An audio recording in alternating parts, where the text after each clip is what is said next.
I never thought I'd be Googled, especially not for holding a clipboard, wearing a white coat, in the same frame as a man whose face appeared on billboards across the nation. Yet here I was, coffee in one hand, patient chart in the other, being labeled as the secret boyfriend of Aaron Knight, the 23-year-old pop sensation with a smile that could launch 1,000 magazines. The first time I met him, I almost walked out. Not because he was difficult, though he could, but because the air around him felt heavy, magnetic, almost unfairly intoxicating. The kind of presence that makes you forget to breathe. I remember stepping into his penthouse apartment in Los Angeles, the scent of vanilla candles mixing with expensive cologne, and thinking, this is going to be a long, weird week. Aaron was sprawled across his velvet sofa, bare feet dangling off the edge, scrolling through his phone like the world didn't revolve around him, which, technically, it did.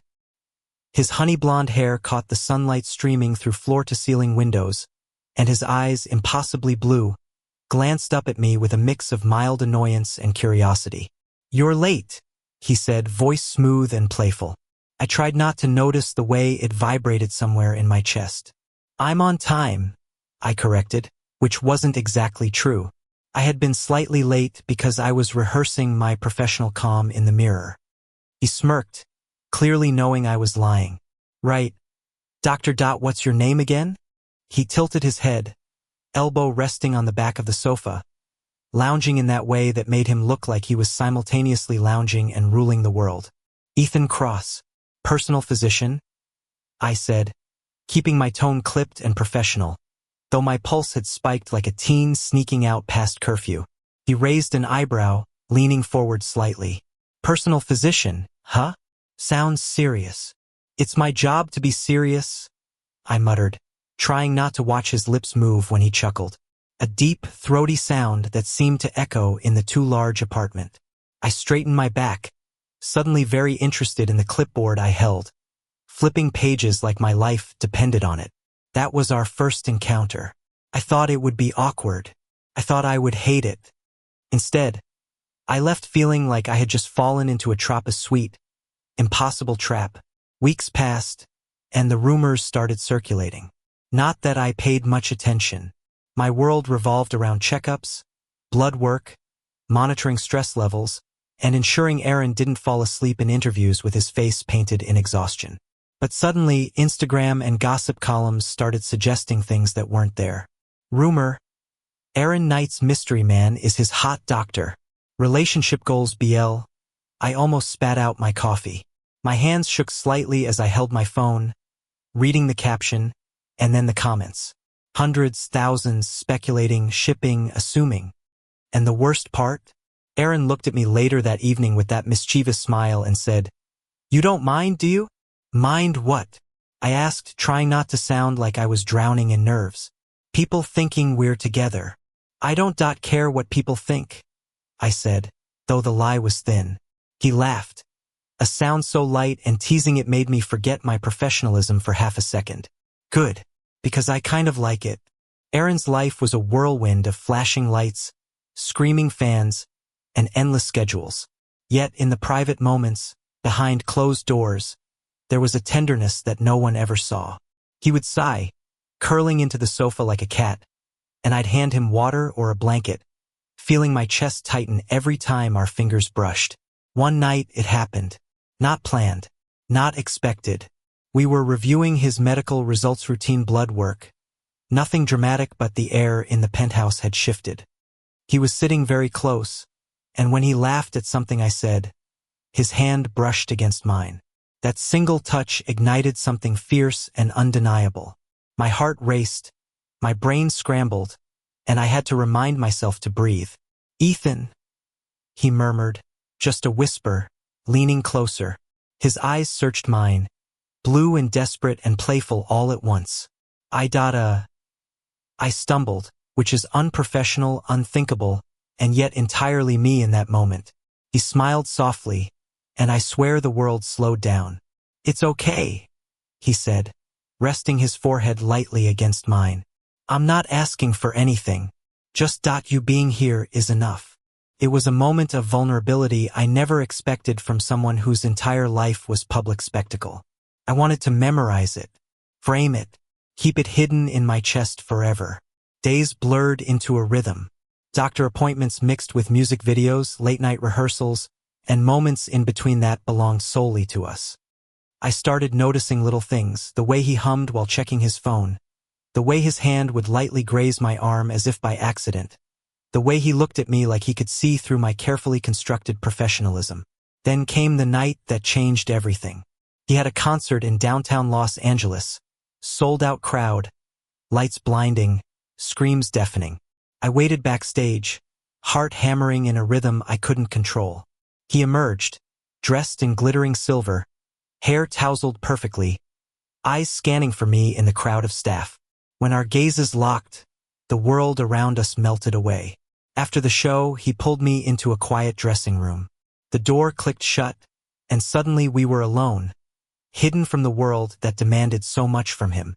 "You're here," he said simply, leaning against the door, breath warm against my cheek. "I'll always be here," I replied, though my voice faltered.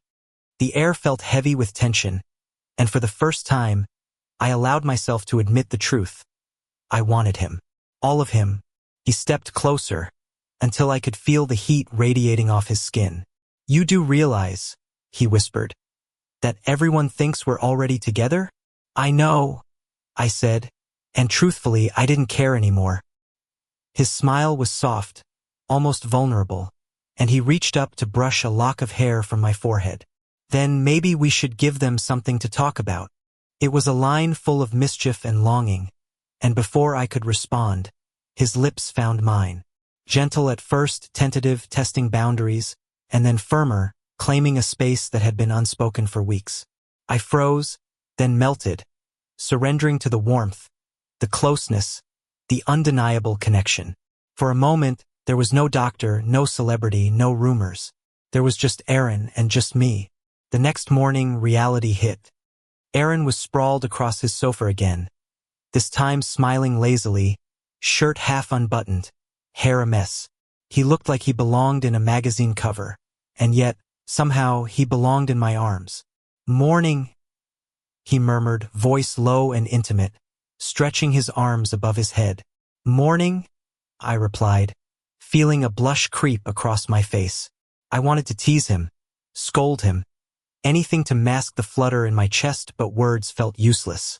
He chuckled, leaning into me as I handed him his morning coffee. "You look tired," he said, his forehead resting briefly against mine. "Stay with me a little longer?" And just like that, the rumors no longer mattered. The whispers, the speculation, the world outside, none of it compared to the warmth of his body against mine. The simplicity of hand in hand, heart to heart. For the first time, I understood what everyone had been saying about love. It wasn't the headlines, the speculation, or the glittering lights. It was this, quiet moments, tender touches, and the unspoken promise that no matter the chaos outside, we had each other. Aaron's fingers traced the back of my hand absent-mindedly as we sat together on the sofa. The city lights shimmered beyond the windows, casting soft reflections across his flawless features. "I like how it feels," he said quietly. "Just us. No cameras. No rumors. Just you." I swallowed hard, trying not to let my emotions spill over. "Me too," I whispered. "More than I thought I could." He smiled, the kind that could disarm armies, and leaned closer. "Then maybe we don't need to hide anymore. Maybe we can be something real." And in that moment, I realized that life as his doctor wasn't about charts or schedules anymore. It was about holding him close, protecting him, and letting the world see what I had known all along. Because Aaron Knight wasn't just a celebrity. He was mine, and I was his. The days that followed were a strange mixture of routine and chaos. On paper, I was still Aaron Knight's personal doctor, ensuring he didn't collapse from exhaustion or stress. In reality, I was navigating a world filled with heightened emotions, whispered attraction, and a closeness that was impossible to ignore. The city outside continued to pulse with its usual rhythm. Los Angeles never sleeps, but inside the apartment, time felt like it had slowed to the speed of our shared breaths. Aaron seemed to thrive on these private moments. He would collapse onto the sofa after a shoot or rehearsal, letting me take care of him like I had been doing for weeks. My hands brushing against his skin while adjusting his pillows, checking his temperature, or simply handing him water started to feel like a lifeline. Every accidental touch, every shared glance carried weight. The world outside our bubble didn't matter anymore. Yet, with this closeness came a certain tension. Rumors spread faster than wildfire, and not everyone was kind. Fans speculated about our relationship, and social media became a battlefield. Comments ranged from adoration to suspicion, with some accusing me of taking advantage of Aaron. I ignored it as best I could, but it gnawed at the edge of my focus. Aaron noticed. He always noticed.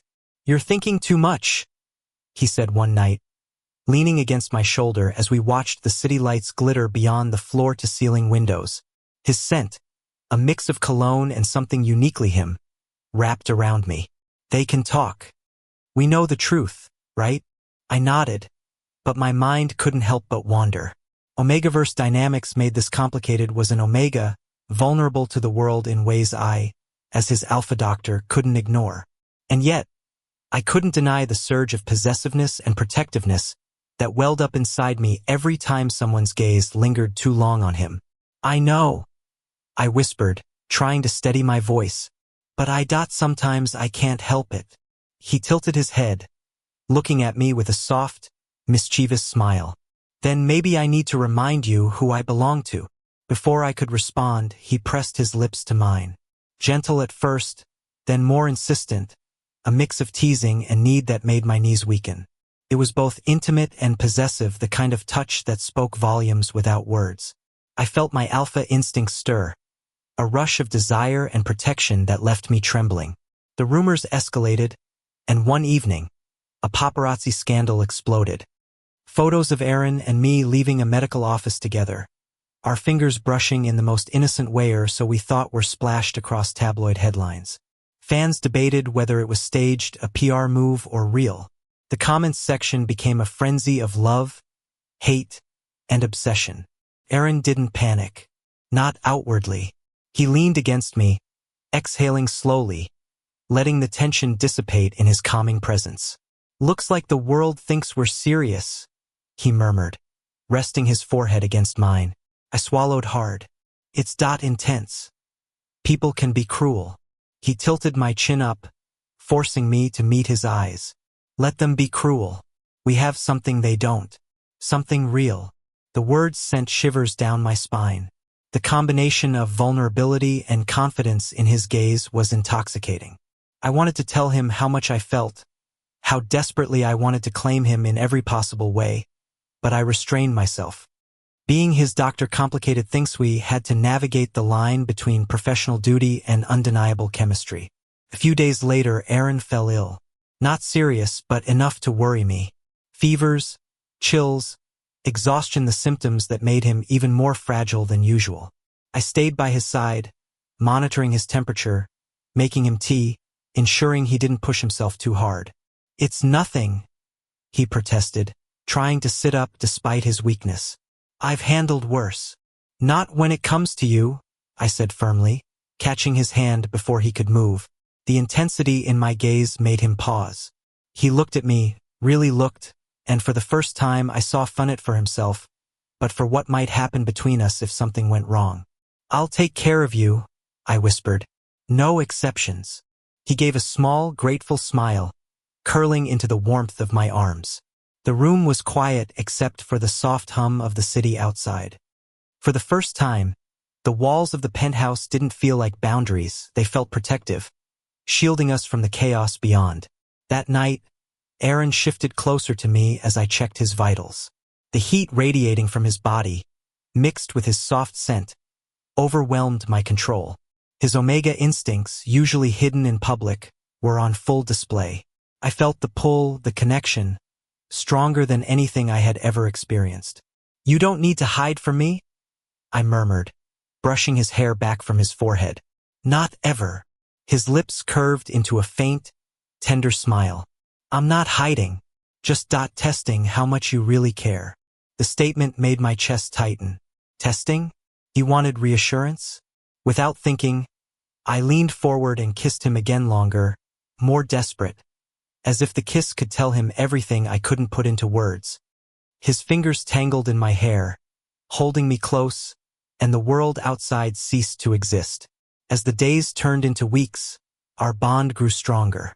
The rumors, the social media frenzy, and the prying eyes of the public no longer mattered. Our private moments, filled with laughter, shared secrets, and quiet intimacy, became the anchor we clung to. One afternoon, Aaron brought up a proposal, a bold, almost reckless idea. "What if we stopped pretending?" he asked, leaning on the balcony railing, eyes scanning the Los Angeles skyline. "What if we just let people see what we are?" I hesitated. The idea was risky. Our professional relationship, the tabloid scrutiny, the Omegaverse dynamics, it all made the world outside a minefield. But then I saw the longing in his eyes, the vulnerability that no one else ever witnessed, and I knew there was no turning back. "We could," I said slowly, heart hammering, "but it has to be us. On our terms." He grinned, a mischievous glint in his eyes. "Exactly. No one else." We began slowly, carefully, letting our closeness show in subtle ways, hand holding during errands, lingering touches during appointments, playful nudges in public. The fans noticed, of course, and the speculation reached a fever pitch. But this time we didn't hide. We laughed at the headlines, teased each other mercilessly, and allowed ourselves to be photographed together, always with a sense of intimacy that was unmistakably real. Each interaction, every glance, every touch became a testament to our connection. The city that once felt overwhelming now seemed like the perfect backdrop for our story, a story that was ours alone. The turning point came during a charity gala. Aaron, in a sleek black suit, looked every bit the star, but it was the way he leaned into me, hand brushing against mine, that made my heart stutter. Cameras flashed, fans whispered, and for the first time we didn't flinch. We were together fully, unapologetically, and the world had to accept it. Later that night, back in the sanctuary of his penthouse, Aaron pulled me into his arms. "Do you realize," he murmured against my ear, "how lucky we are?" I laughed softly, burying my face in his chest. "I do now." He kissed the top of my head, and I felt a sense of peace I had never known. All the fear, the uncertainty, the intensity of our emotions had led us here, to this moment. "I love you, Ethan," he whispered, words that made the world tilt. Not the rumor, not the gossip, not the headlines. Me, you, us. I pressed my forehead against his, swallowing back emotion. "I love you too, Aaron. Always." In the following months, life became a delicate balance of work, public appearances, and stolen private moments. Each day reinforced what we already knew. Our connection was unbreakable. The Omegaverse dynamics, his vulnerability as an Omega, my protectiveness as his alpha, didn't hinder us. They defined us, shaped the depth of our love, and made our moments together even more intense and meaningful. We learned to navigate the challenges of public scrutiny with humor and grace. We laughed at ridiculous tabloid rumors, held hands at premieres, and let our closeness speak louder than any headline. Every brush of fingers, every shared glance, every whispered word in the quiet of his penthouse reaffirmed our bond. One quiet evening, as the city lights flickered below, Aaron leaned against me, face soft, eyes luminous. "You know," he said thoughtfully, "I never thought a doctor could steal my heart like this." I chuckled, brushing a stray lock of hair from his forehead. "And I never thought I'd fall for a pop star. But here we are." He smiled, a gentle, radiant smile that made every chaotic moment worth it. Here we are. And in that moment, it didn't matter what the world thought. We had each other. We had love that was tender, intimate, and true. A love that no rumor could tarnish, no scandal could shake. We were Aaron Knight and Ethan Cross, celebrity and doctor, alpha and omega, partners in life and love. And for the first time in our lives, we didn't just survive the chaos. We thrived in it, together, unapologetically, and completely. The rumors never stopped. They never needed to. because we had already written the story that mattered most, the one that belonged only to us. Our lives continued, filled with music, appointments, quiet nights, and the endless, exhilarating heartbeat of Los Angeles.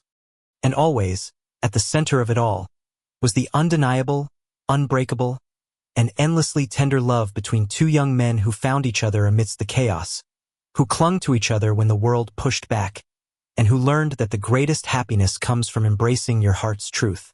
Aaron kissed my cheek softly as we settled onto the sofa, the city lights reflecting in his eyes. "I think this day is perfect," he whispered. I held him close, resting my head against his shoulder. "It's more than perfect. It's ours." And for the first time, I believed it. Thank you for listening. Don't forget to like and subscribe to stay updated with the latest videos.